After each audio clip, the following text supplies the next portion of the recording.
All right. Welcome, everybody. We're live. This is The Social Brain. This is episode 10. Excuse my voice. I'm getting over laryngitis, so I kind of sound like a frog today. But I am Taylor Guthrie, and I run the channel The Cellular Republic. I'm a social neuroscientist. And this is my awesome co-host, Andrew Cooper Sansone, that runs Sense of Mind. And today we're going to be talking about interoception. And I'm going to kick it over to Andrew. He's going to kind of tell you a little bit about what we're going to talk about. Yeah. All right. Thank you. And hey, everybody. I hope you're doing well on this Tuesday morning or afternoon or whatever, wherever you are. But anyway, wherever you are, I want to kind of invite you to engage in some interoception. So if you can, just kind of take a moment to feel what's going on inside your body, on the surface of your skin, your muscles. Maybe there's something in your stomach. Maybe you feel hungry or not hungry. Maybe you're not really feeling any specific area, but it's kind of just the hum of life and biology happening inside you, your breath maybe. So the point of that is not to take you through a meditation or anything, but it's just to kind of show that these feelings that you're having seem like they're coming from inside your body. It seems like your stomach is what's actually feeling hungry, or your muscles are feeling sore or whatever. But it's really that those sensations, while they're coming from your body, the perception of them, your experience of them is happening in your brain. So we're going to be talking about how the brain produces these feelings, but how that can happen without any real physiological changes, any stimulation in your body. So, if you have butterflies in your stomach because you're anxious or stressed, that's an example of your brain kind of producing one of these interoceptive feelings.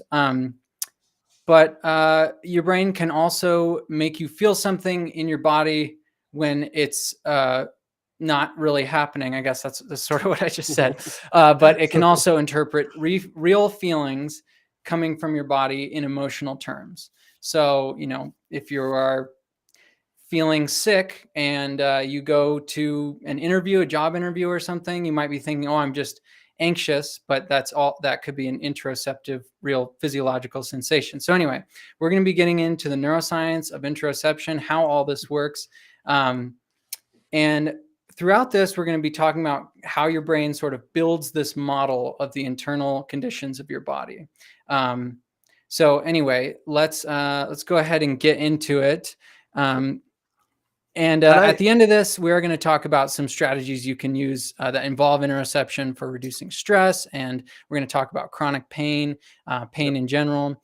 So anyway, maybe we should just jump in and talk about what interoception actually is.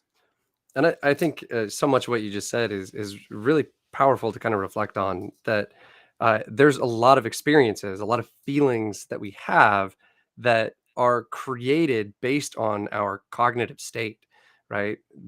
Whatever kind of physical surroundings we're in, the type of people we're around, those can actually produce visceral feelings inside of us. And so much of what we've talked about so far with like mindfulness, with all of these things, has been very cognitive in nature, right? But I think something that's really important to remember is that the brain is in a body. It's embodied, right? And honestly, I mean, one of the things that I think about when I think about kind of these topics, it's the title of my YouTube channel, is that the brain evolved to take care of the body, right? And so we really have to think a lot about, there's a reason why the feelings that you're feeling are getting to awareness, because like 98% of what your body experiences does not get to your awareness, right? So really kind of thinking about all of that, and what Andrew was just saying is, let's kind of jump in and think, what is this term interoception, and kind of what field of research is really kind of diving into understanding how we kind of make these perceptual models of feelings themselves that create this kind of embodied portion of the thoughts that we have and the feelings that we have. So I'm going to kick it over to you, Andrew. You want to kind of take a stab at the definition? Yeah, I guess. Well, so I have a video on interoception on my channel, And I use a definition there, which is basically kind of an older definition of interoception, but one that I think it kind of helps clarify things. But anyway, it's this idea that it's just the perception of the physiological conditions of your body. And in that video, I kind of refer to it as the internal sensations of your body. And I was alluding to that earlier. More modern definitions of interoception involve also what's going on your skin and in your musculoskeletal system. I guess there's maybe differing views about that among neuroscientists, but I just think about it as your body's or your brain's perception of the state of your body, especially kind of internal physiological visceral sensations. And I think you're alluding to something that's really important in that there's a term. I don't know if everybody knows what the term means, but homeostasis, homeostatic function, right? So much of what the brain does is trying to regulate you according to your environment, right? So if you go into a really cold environment, you have to regulate, you have to manage your temperature so that you stay at your 98 degrees or whatever you're at. But there's also a lot of other stuff that has to do with blood flow, with hormone regulation. So much of that is this regulation to the environment. But what's really interesting about that is that homeostasis requires some type of change according to the environment, but a liver cell doesn't know how the environment is changing, right? And so you really have to have this whole system, this whole nervous system that's able to integrate what's going on outside of the body with what's going on inside to be able to send all of these signals. And so you're seeing this kind of integration happen between kind of what the brain is doing and what it's figuring out about the world, and then how it's then sending signals to then regulate all of these bodily systems. And so much of that involves signals, right? The body has to tell the brain somehow what it's going through. And this is kind of my whole metaphor about the cellular republic, is that you have these communities of cells that are communicating with the brain, this like governmental structure up here, and saying we need something, right? And I think it's really important to start thinking about feelings in that way, that they are signals that mean something. Your body is trying to tell you something. Yeah, that's a really good point. And homeostasis is good to kind of linger on for a second because everything you're just saying, well, it kind of centers on energy utilization throughout the body. You have, like Taylor was saying, you have these cells that don't know what's going on in the outside environment, but they need to continue working and they need to get the right nutrients and energy so that they can continue working. But in different organs and different tissues at different times, there's going to be different needs for energy. So the brain is going to have to kind of figure out how to efficiently allocate that energy to the various tissues and organs that need it at the right time. So when when you're sprinting down the street, you need a lot more energy delivered to your muscles in your legs and throughout your body and your lungs than when you're just sitting quietly. And interestingly, some of people's kind of like emotional distress and difficulties with regulating emotions can come from a misallocation of resources from the brain to the rest of the body. But it is really important, like Taylor said, to remember that these feelings about your body or from your body are about your body. It's your body kind of telling your brain what it needs in this weird neural feeling language, I guess. Right. Yeah, go for it. And that's I think what you just said is really fascinating, because it's something I've been thinking about a lot. Your body doesn't speak English, right? Yes. Your brain does.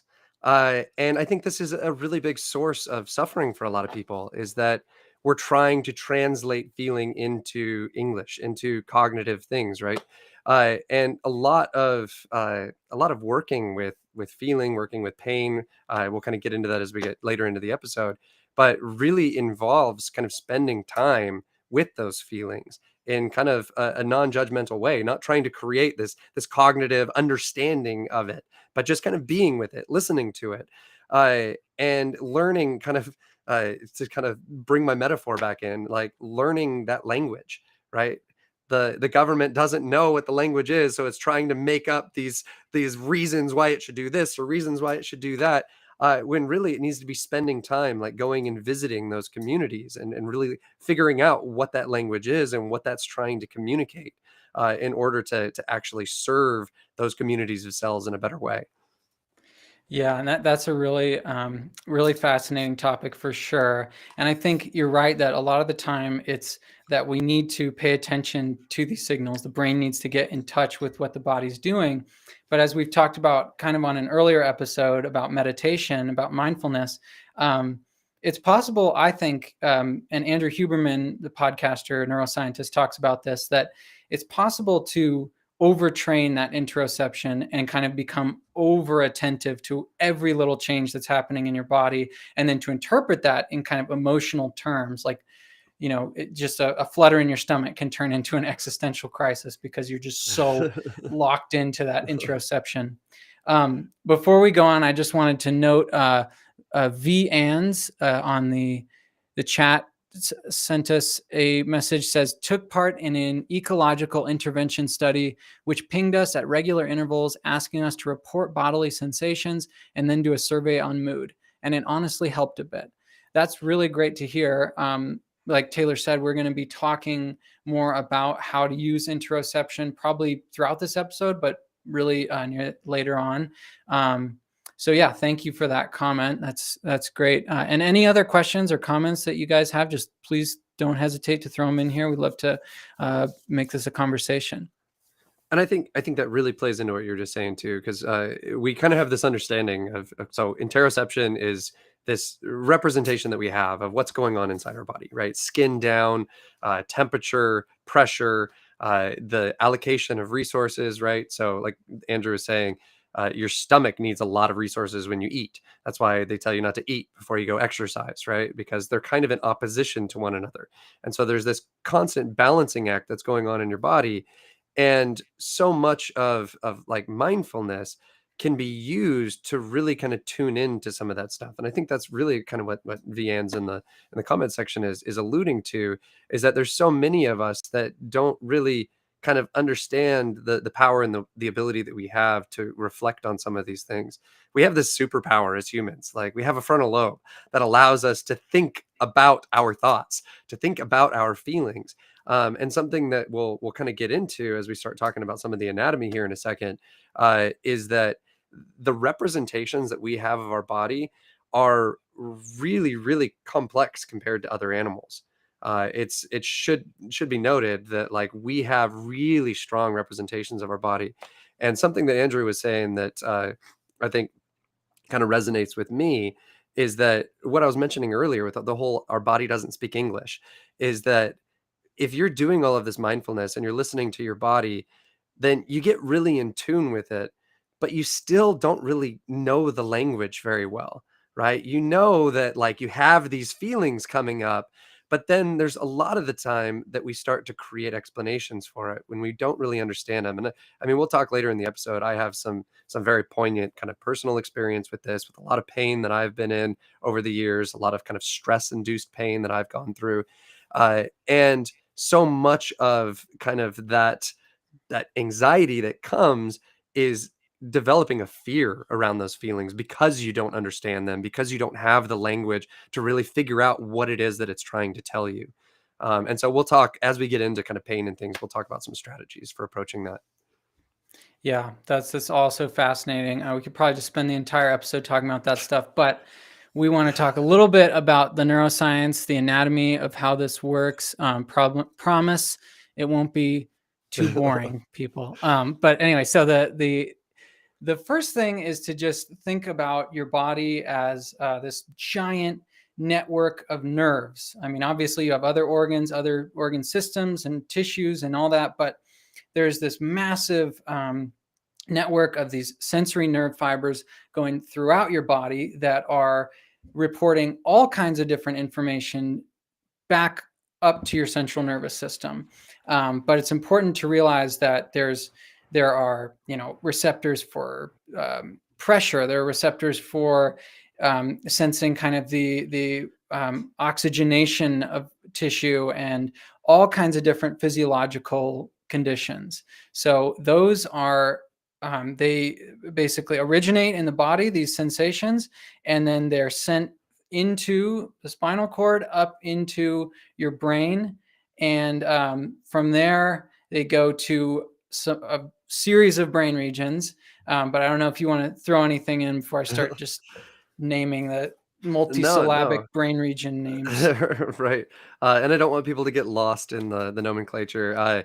Andrew's video in his channel on this topic is one of the best videos I've seen from him. It's really good, and it really dives into a lot of the anatomy. And he was going off of a review paper from a neuroanatomist, a functional neuroanatomist named Bud Craig, that has some of the most detailed work I've ever seen in this regards. And he was really kind of uh, confused when he was like in graduate school and things like that, that all of the textbooks described pain as all happening in the same place as like touch and all of these things. And what Andrew was just describing is that we have all of these nerves for all of these bodily sensations, for pressure, for temperature, for pain, for all of these things. But then we also have ones for tactile sensation, for touch, and those are actually separate, very, very distinct, kind of evolutionarily, phylogenetically. That there is a very different pathway for touch, for movement type sensation, for proprioception, and for actual homeostatic type feelings.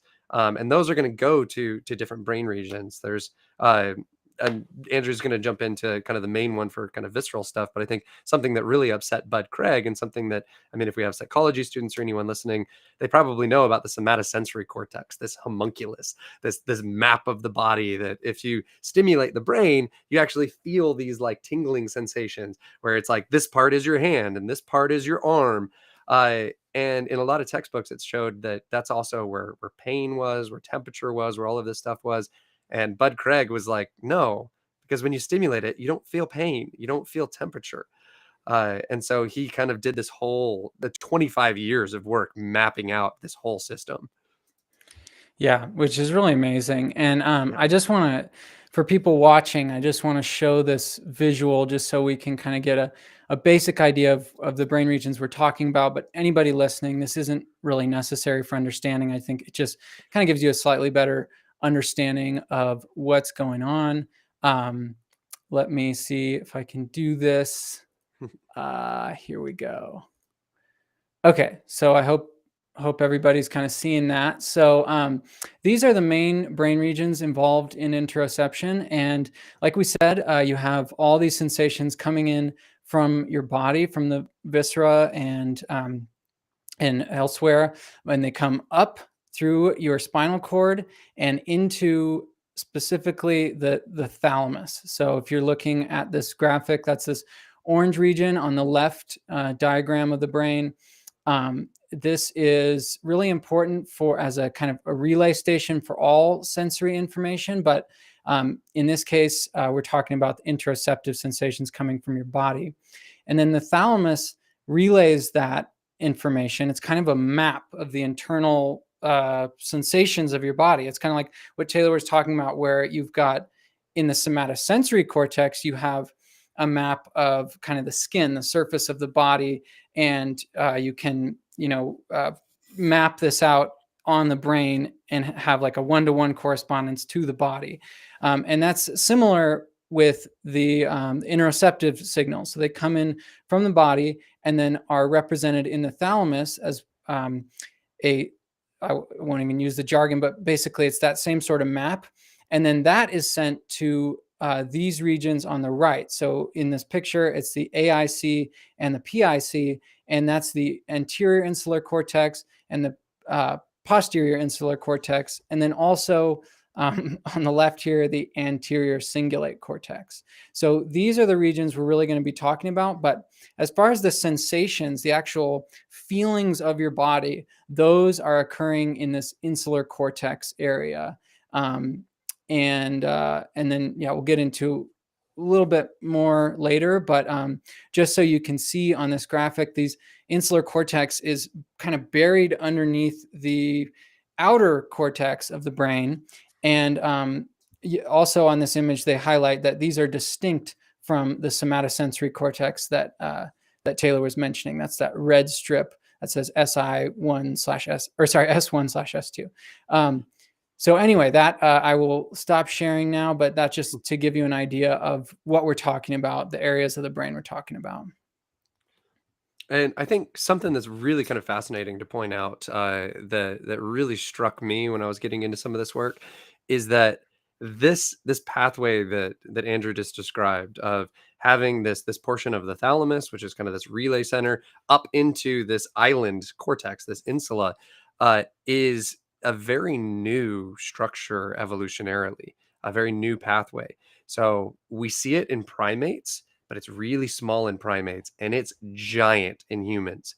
And so something happened in our evolution where our brain started to be able to make really strong representations of what our body was going through to be able to regulate all of this stuff in a much more efficient way.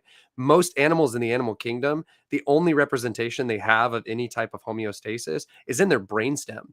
And so it's not a very complex representation at all. And it doesn't give them a really nice map to work with to be able to really regulate all of this stuff.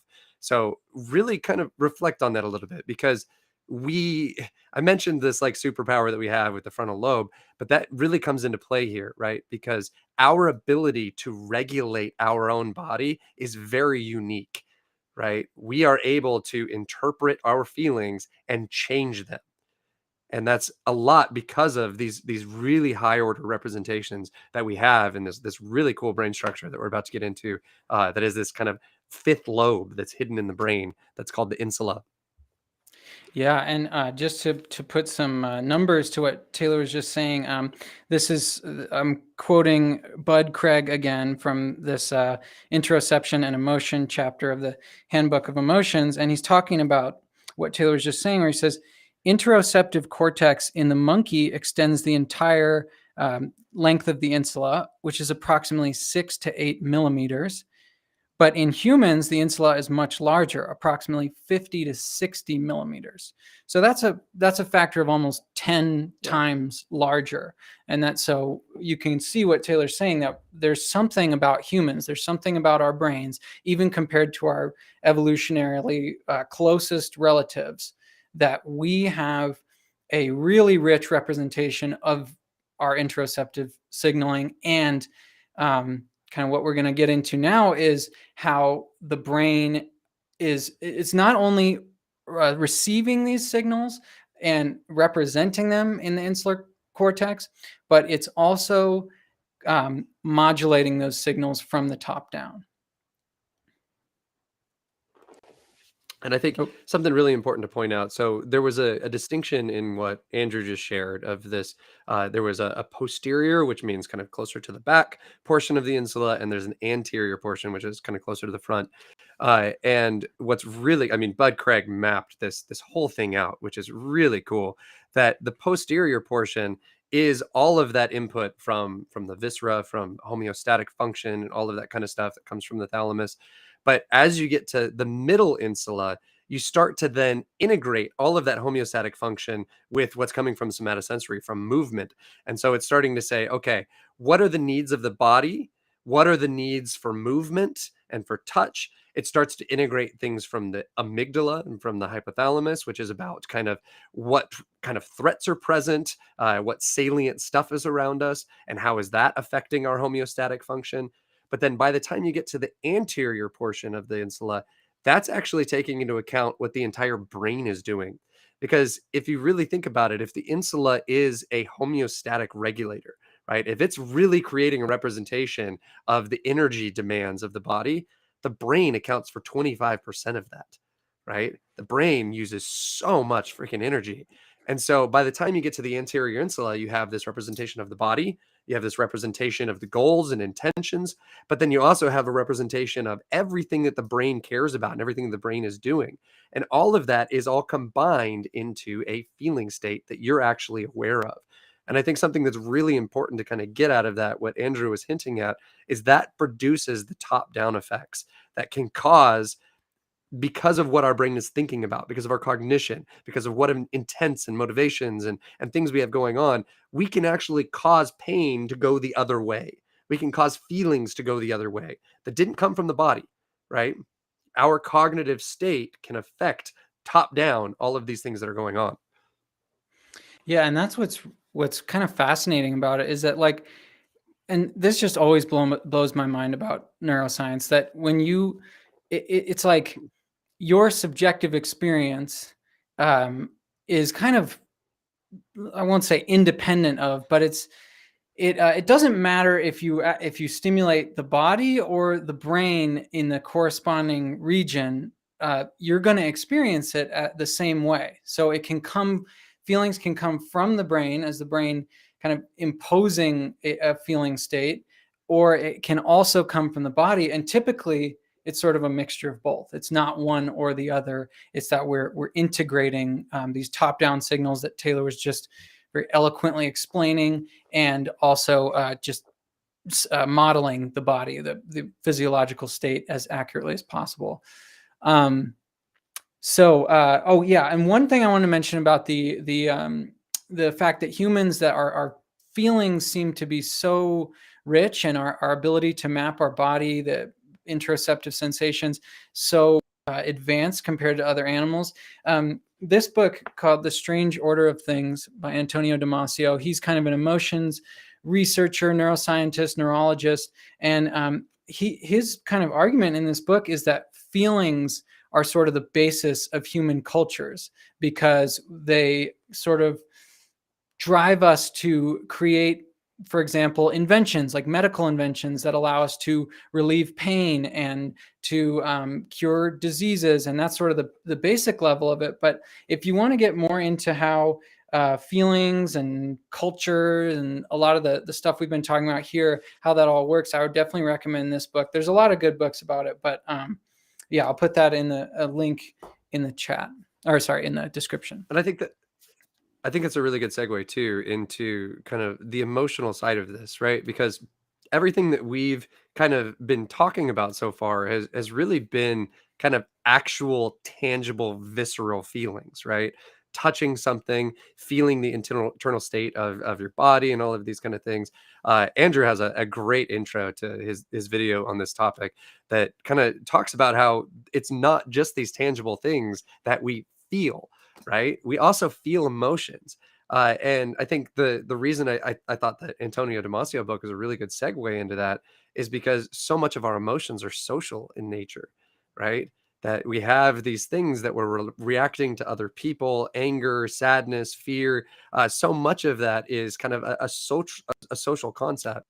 And so it's really powerful that's come out of the neuroscience literature around kind of the insula, is that these emotional feelings are happening in the same place as tangible feelings.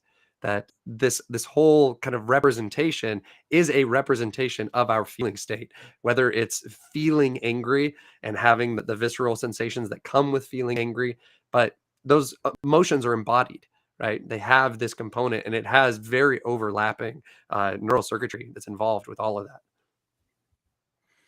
Yeah, it is just it's fascinating. I want to try to tie this question in. We got a question from Get Smart Quick in the chat. He says, he or she, I don't know. It says, weird question. How do feelings tie in with spirituality?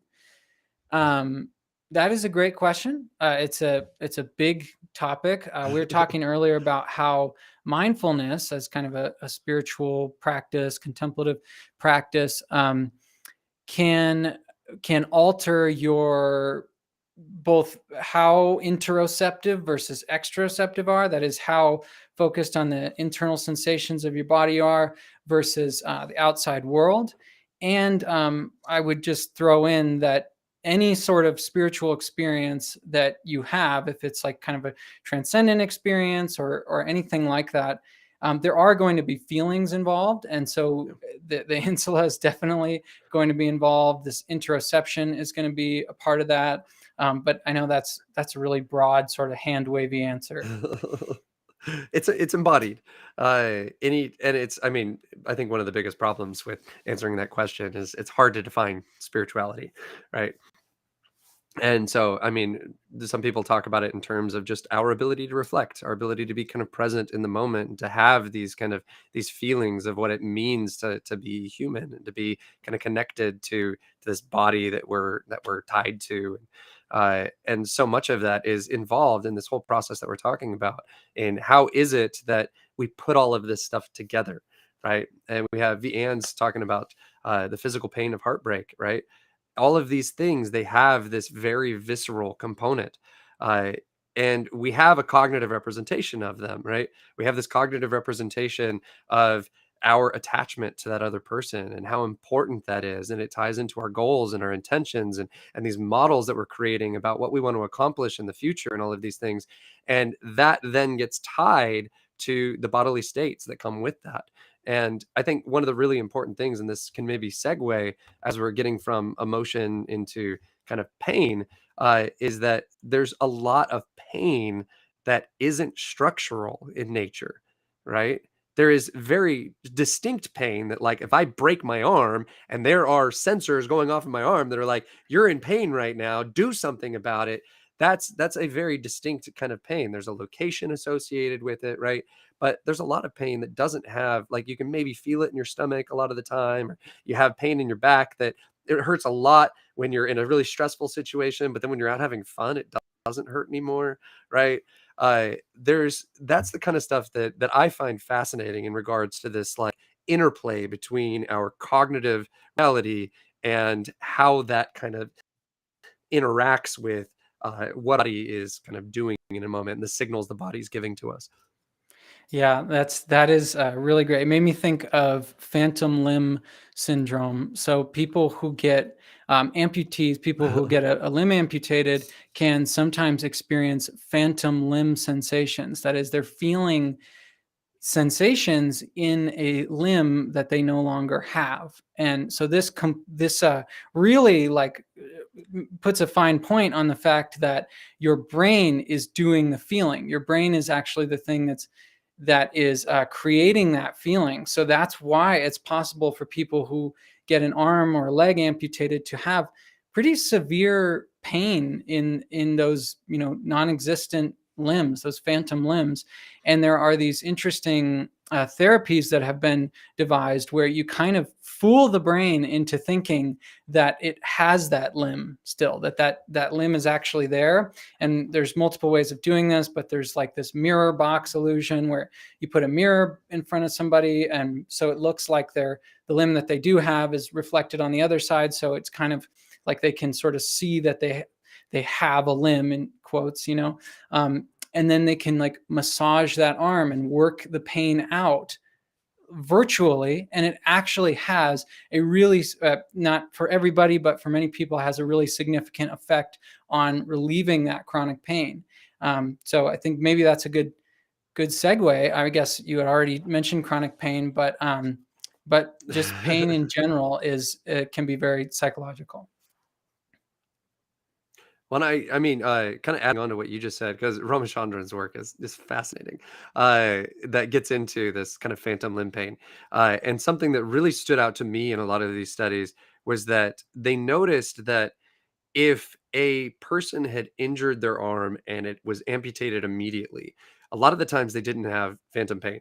But the people that had phantom pain were the ones that injured it, and then it was in a sling in a certain kind of position for a long time, for like a month or so or whatever, and then it was amputated. And so the brain developed this cognitive representation of my arm is stuck in this position, my arm is in pain, my arm is this, and that didn't go away after the amputation. They still felt pain in that area where the arm was. And I think something that may have kind of slipped by with what Andrew was saying, that I think is really important to kind of reflect on for a minute, is that they felt safe when they were able to put their arm in this mirror box and it looked like their arm existed again. It gave their brain a signal that that arm is safe, that arm is okay, right? And it allowed Mm. them to create an entirely new cognitive representation of that part of their body that then was able to send top-down signals to say, It's okay, stop sending this signal," right? And I think moving forward, I think one of the most important things that I've learned about pain that that I think has been really helpful for me is that pain is a protective signal, right? So much of what we do with pain is we treat it as a fear signal, right? Something that we need to run away from, something that we need to hide from, and that actually a lot of the time creates more pain. It creates this cognitive representation that there's this threat that I need to run away from all Mm. the time, that I think prolongs our experience of that pain. But really, what the pain is trying to tell you is it's signaling to you that there is something that you need to protect yourself from, and it's giving you an opportunity to go cognitively through that and say, okay, what is this signal actually trying to tell me? What is this signal telling me about my environment? What is it telling me about maybe some structural damage that I have inside of my body? But I mean, we'll kind of dive more into it. There's a lot of really interesting social components to pain that, yeah, go ahead. Yeah, yeah, and it's kind of just it might seem obvious at this point, but so we're talking about how there's sort of this overlap between what we typically consider like mental or emotional experiences and physical sensations, physical experiences of our body, and that is definitely true. It seems in the realm of social pain. So social pain can be brought on by rejection and being kind of negatively evaluated by other people. Um, so, or being separated from a caregiver if you're a child. Um, and what has been shown is that some of the same brain regions and some of the same brain chemistry, especially involving the endogenous opioid system, um, the endorphins, in other words, those are active in both social pain and physical pain. And I'm not the social neuroscientist here, so I'm gonna let Taylor tackle this one. Uh, it's really interesting. I heard some stuff from there's an evolutionary an evolution kind of neuroscientist, Barb Finley, that has this really interesting idea about pain. That pain is also a social signal. That it's a way that we can communicate to other people that we have needs that need to be taken care of, right? And there's really interesting data that's come out about the there's this one study that I can kind of think of off the top of my head about factory workers. I think it was in Finland. I can't remember, but they were kind of doing hard manual labor a lot of the time, and so there was a lot of reports of back pain that came out of these factories. But the really interesting kind of component to this that fell out of the data was that the people that experienced the most pain, the most back pain, were the people that worked in the most stressful social environments, that had really bad bosses, that had really anxiety-inducing coworkers, right? That there was something about that environment that was sending a signal to them that was saying, "This place is unsafe." And it created a pain that felt visceral, right? It was like the body was saying, "Don't go there," but it was saying that through pain, right? And I think there's a lot of people that can probably relate to that. There's a lot of studies that show that people that report being more madly in love with their significant other report a lot less pain than people that are in stressful, conflict-ridden relationships. And so much of this is a signal to you. So you also have like the child that gets bullied at school, right? That all of a sudden gets a stomach ache every morning before they go to school and is in actual visceral pain, right? And a lot of the times the mom's just like, "Oh, whatever, you're faking it," or what. But no, they are actually in pain. Like there's the whole like, "Oh, it's all in your head," but no, like your cognitive representation is creating an actual feeling, is creating a visceral feeling. It's sending signals to your body is responding, and it's producing an overall kind of signal to you. You need to do something cognitively to fix that situation because your body's telling you that it's in danger, right? And so what a lot of so we're about to jump into chronic pain, which is really kind of fascinating, because a lot of what works for structural pain doesn't work for chronic pain. And I think it's really important here, right at the offset, to say that I am not a medical doctor. We are not medical doctors, so we are not prescribing anything. We, as Andrew Huberman says, we are professors. We profess things. But so but it's really interesting to start thinking about the type of pain that goes away when the social situation changes, right? And I think that's really important to kind of let sink in for a minute. Yeah, yeah, and so we got a good question here, and I from Get Smart Quick, we got actually two questions. I want to get to your earlier one, but first, this definitely feeds into what we're talking about. So, how do you notice fake pain from real pain, like malingering and hypochondriacs?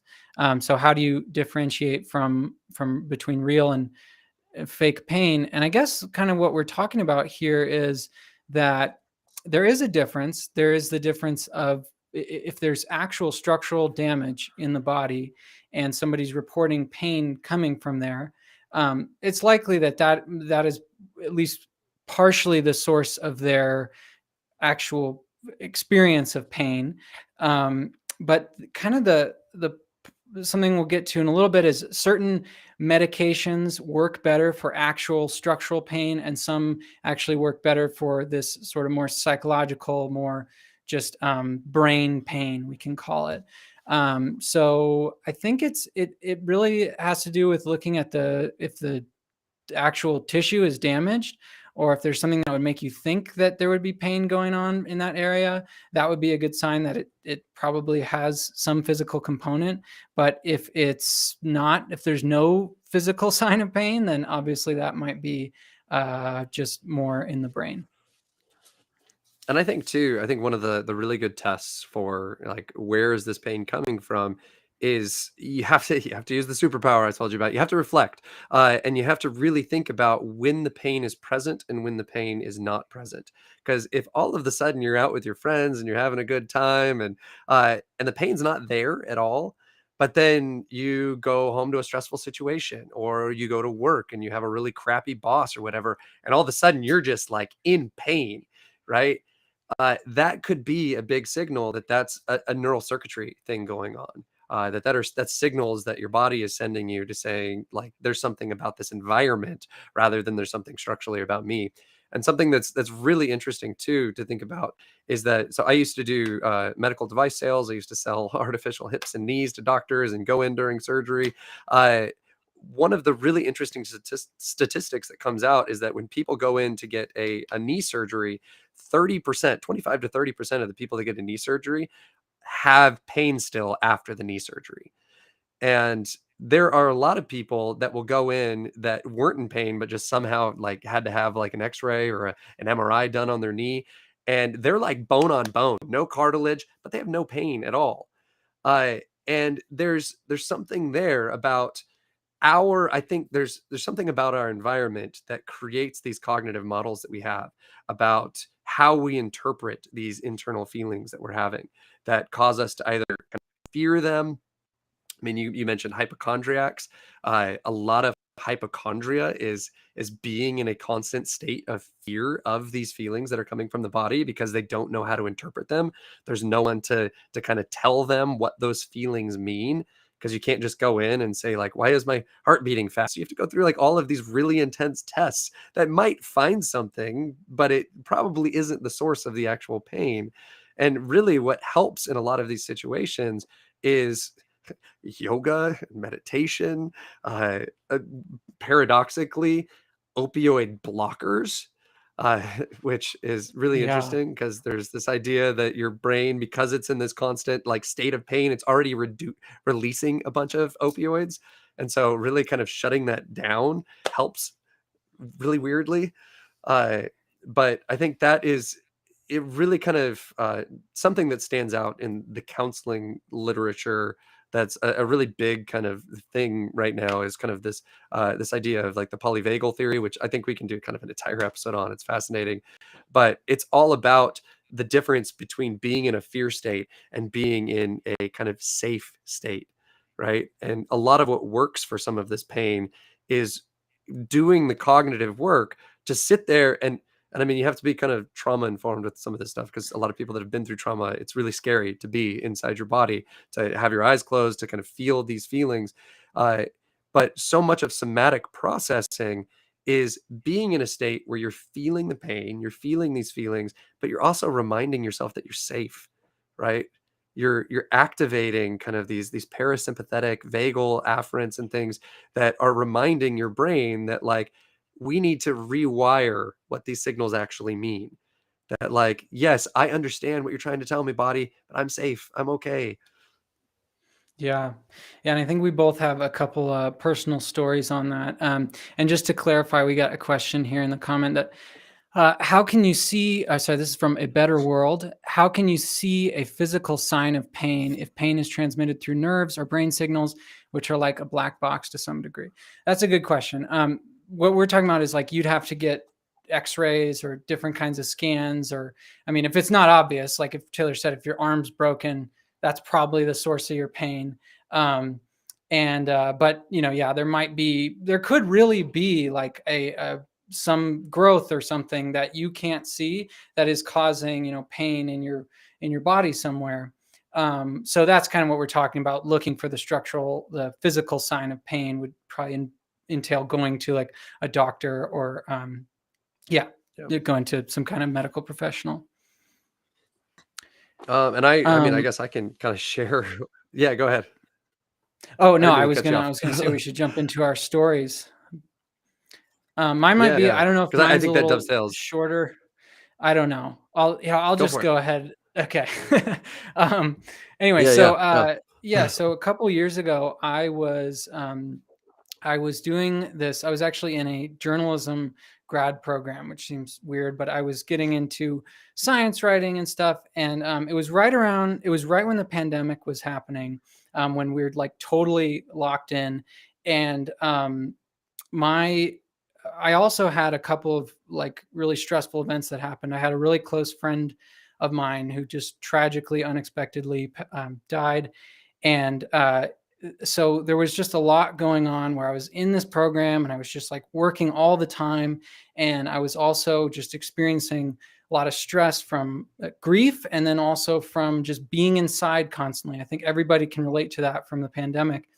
Um, and I started developing what I would have sworn was like an ulcer or some kind of actual structural problem in my gut. It was kind of in the lower right quadrant of my torso, and it just always, like every time, like Taylor said, every time I sat down to start my work for the day, I just started getting this awful pain, and it got kind of worse and worse throughout the day. Sometimes it would go away and I could figure out ways to sort of ameliorate it, but it just hurt really bad, and it was hard to do anything that caused even just like a modicum of stress. And this was really weird for me, and so I actually stopped doing that program. I left it, and my girlfriend and I went on a ski trip, and I just took a few days to, not the entire day, but like an hour at a time, which is a good chunk, but to just try meditating and focusing on that pain. And because it seemed weird, it seemed, okay, this seems like it could be something physical, but it comes in and out. It's this weird psychological thing. And the more just like Taylor said, the more I focused in on that and got really granular about what are these actual sensations I'm feeling, allowing myself to feel them, kind of just purposefully relaxing that area over and over again over the course of a few days, for about an hour at a time, in this very safe, very calm, relaxed context. It went away after that week. I didn't have that pain anymore, and I started realizing, oh, this is psychosomatic. This is me. This is my brain putting like in imposing pain in a specific area of my body to tell me to stop doing something, stop this lifestyle that I was living, because it just wasn't working for me, and reduce stress and all these different things. But just from my personal experience, it can feel very, very real. And then to kind of cure it, or get into it, to treat it, you know, just getting that moment to really interocept, to focus on that sensation, relax it, let it dissipate. At least that was my experience. I haven't had a lot of experience with chronic pain, but that was just my story. No, I appreciate you sharing that, and I think something that's really important to highlight from what you just said is you really need to understand that psychosomatic doesn't mean you're crazy, right? Like, and I think there's a cultural stigma with that of like if someone says like, "Oh, it's all in your head, it's psychosomatic," that somehow means that like you're damaged, that there's something wrong with you. But I think something that we're trying to highlight through this whole episode is that that's what our brain does. Our brain interprets our environment, it interprets the things that we're going through, and then it tries to create signals to us to try to ameliorate those situations. And some of those come out as pain. Uh, and I think you highlighted something really important in that, like, you noticed when it was happening, that you sat down in the morning and it was like, "Oh, like I'm in this environment, like, and so I noticed something really similar. So I got in a really bad snowboard accident about 10 years ago. Got a concussion. I caught a toe edge doing like 35, 40 miles an hour, wasn't wearing a helmet, full force to my chest and my shoulder, probably flipped a couple of times, groomed around right under the gondola. Everybody saw it. But uh, from then on, I mean, I went and I got my head checked out, and like my body was in pain, but I didn't get any X-rays or anything done at the time, and I kind of just like let things heal for a little while, and I started to get kind of this gut pain that was like right under my ribs, and I noticed, around this time, I had started working this really stressful job. I mentioned earlier that I did this like medical sales thing. I was going into actual surgeries and like telling doctors what instruments they were supposed to use. I was responsible for having hundreds of instruments and implants at the hospital at the right time, and all of them needed to be accounted for, or the surgery couldn't happen.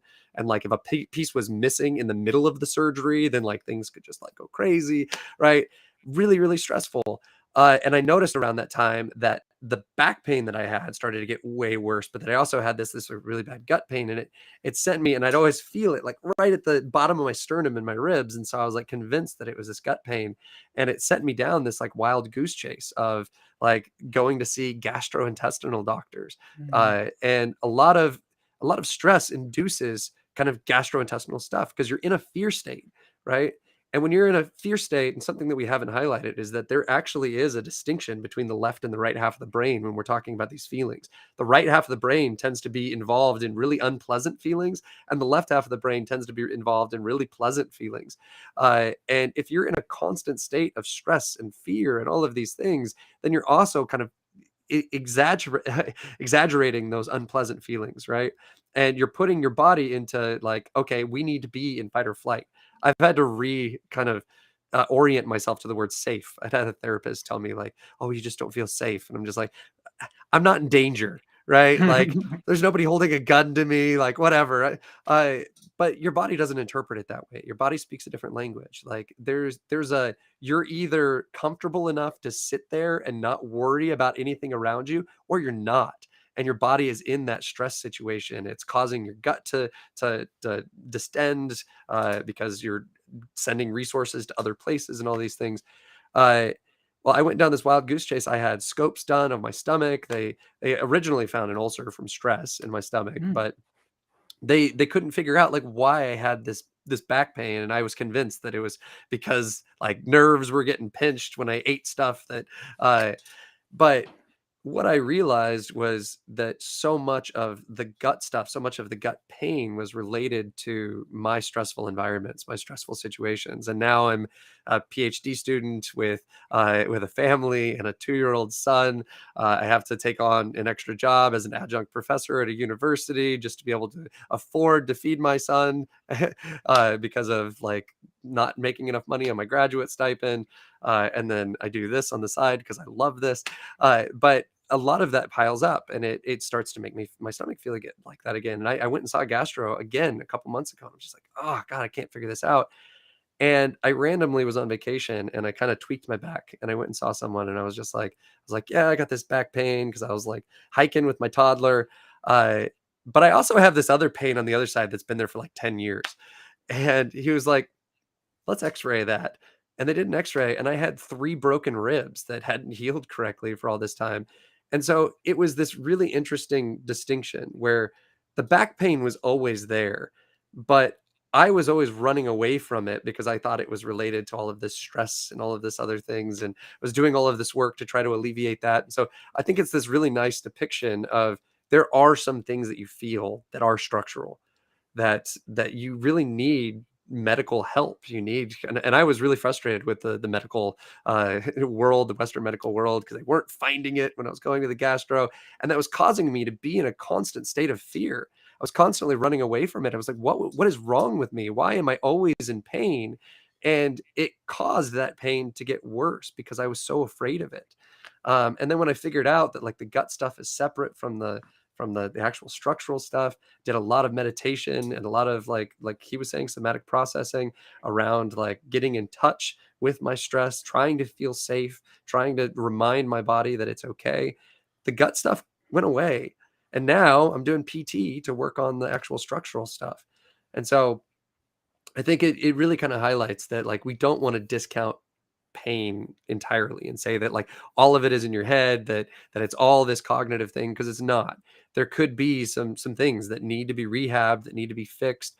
But there's a lot that if you really take the time to think about your social situations, to think about the emotions that you're going through because of your social situations, that can create pain, that can move, that can cause you to be in distress, that can cause you to be in a constant state of fear.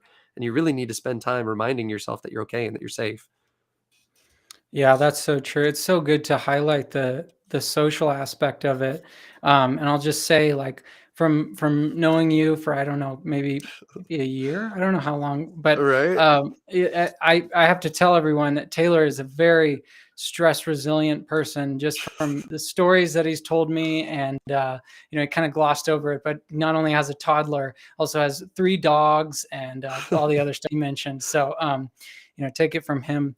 And then, so yeah, the social aspect too is really important, because I think, you hit on something there, that it's I mean, I think sometimes we think of the word social as just kind of meaning like your interpersonal relationships with people, but it can also be your kind of view of yourself and the larger society, and what your role is, what you're supposed to do, and all these things. So I think when that gets warped, when you think you're supposed to be a certain person, or you're supposed to be, I don't know, accomplishing certain things, and you're not, that can really mess with your head, and it can add to that stress, which can add to this pain. And but good to mention that it's also not just psychosomatic, it's also structural, and there's this interplay. So it's just really important to keep in touch with your body, especially when you're having chronic pain or any kind of pain. And I'm gonna link some of these really great lectures on chronic pain from some pain experts, because they go into a lot more detail than we were able to here. But yeah, just keep that in mind, that stress and uh, also just some other things we didn't mention, just behavioral things that can add to pain, whether it's whether it's physical or psychological, can be like poor diet, not Yeah. exercising.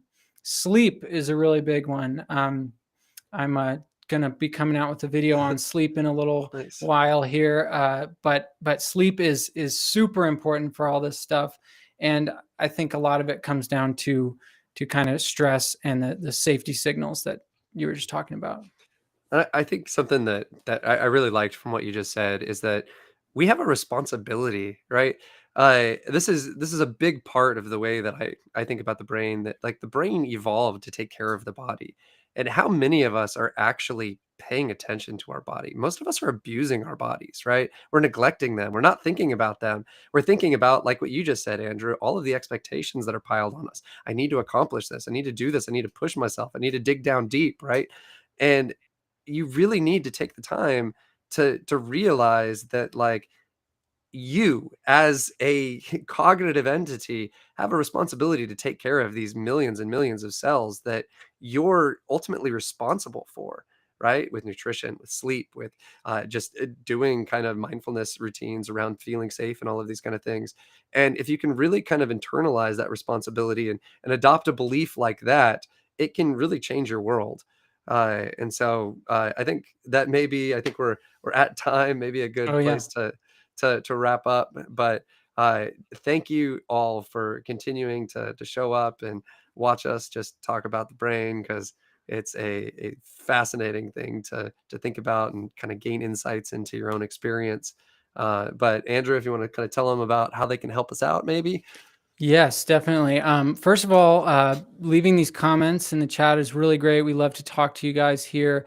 And get smart quick. Just on your question about emotions and decision making and thinking, I would just point you toward that same book, This Strange Order of Things, and just Antonio Damasio's work generally. Yeah. He talks about the role of emotions and decision making a lot. So we don't have time to get into that here, but yes, comments, likes on the YouTube channel. Subscribe to both of our channels, please. Those are zero cost ways of supporting us. And but we will be coming out. We will be launching a Patreon page soon, and consider subscribing to that. We'll maybe have different tiers. That is yet to be decided. Also, Taylor has a store, a merch store with all kinds of neuroscience and psychology gear for all you brainiacs out there. So could definitely go check that out. Those will be linked in the description of this video.